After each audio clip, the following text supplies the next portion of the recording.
Baby,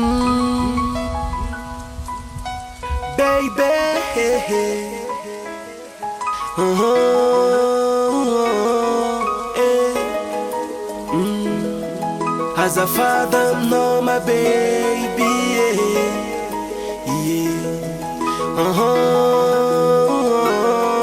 Ok. Si par hasard maintenant tu veux me coûter, je m'agenouille directement en disant la vérité. Premièrement, je regrette. Deuxièmement, je vais changer. Troisièmement, je suis pas parfait, etc. Veuillez m'excuser. Tu sais très bien que je t'aime, alors donne-moi une seconde chance.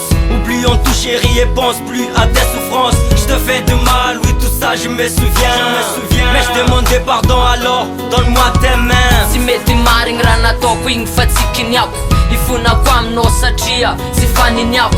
Za masaky mitefatany fatsagnano eky. Satria raha nataoko taminao fa nampitseky. Ranomaso bebe io tsy latsapoagna.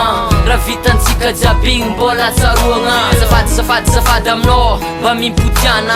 Miaraka aminao faliagna satria anao mbola tiagna.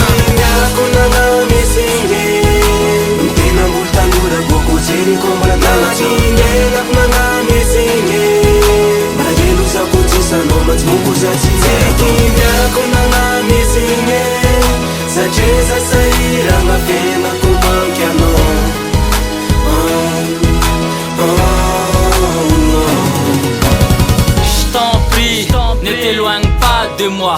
Zafazatra mahitanao ankilako eto. Akory mataoko, anao rô mbola tiako.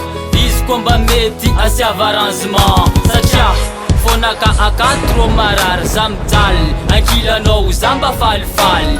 Zigny tsy raha kiniako e, fa zisy raha nandalo. Hainao tsara fa ambony tany maro fahavalo.